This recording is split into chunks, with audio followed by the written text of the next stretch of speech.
நாங்கள் தமிழ் கற்போம் பகுதியில் பார்க்க போகிறது தமிழ் நெடுங்கணக்கு.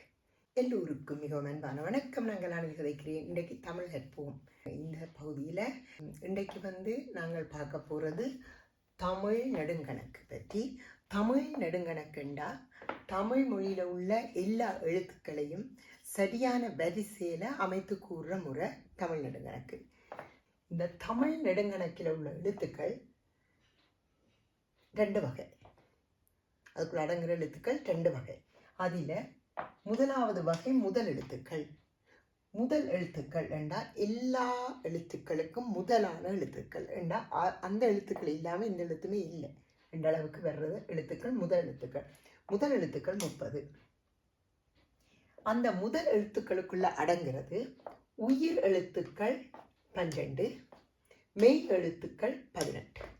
இந்த இரண்டையும் கூட்டினால் ப்ளஸ் பண்ணினா வர்றது முதல் எழுத்துக்கள், அது 30. ரெண்டாவது வகை சார்பு எழுத்துக்கள். சார்பு என்றால் சார்ந்து இருக்கிறது, ஒருவரை ஒரு ஆள் சார்ந்து இருக்கிறது சார்பு. இப்போ இந்த முதல் எழுத்துக்களை சார்ந்து தான் இந்த சார்பு எழுத்துக்கள் வரும், அதால் அவைக்கு பேர் சார்பு எழுத்துக்கள். சார்பு எழுத்துக்கள் 217. அதுக்குள்ள அடங்கிறது உயிர்மெய் எழுத்துக்கள் 216. அதோட ஆயுத எழுத்து 1. இப்போ 216 ஒன்றும் கூட்டினா 217 எழுத்துக்கள் சார்பு எழுத்துக்கள். இந்த உயிர்மெய் எழுத்துக்கள் எப்படி இந்த கணக்கு என்றால் 12 உயிரையும் 18 மெய்யையும் பெருக்கினால் வர்றது உயிர்மெய் எழுத்து.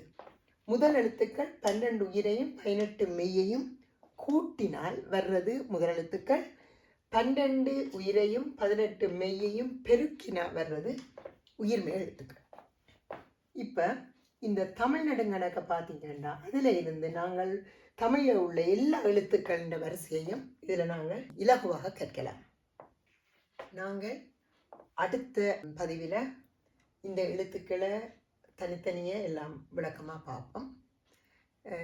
இதில் ஏதாவது உங்களுக்கு கேள்விகள் இருந்தால் நீங்கள் கமெண்ட் செக்ஷனில் எழுதலாம். நான் அதுக்கு வீடியோ போடுவேன், இல்லாட்டி சிறிய விளக்கம்னா நான் அதில் எழுதிவிடுவேன்.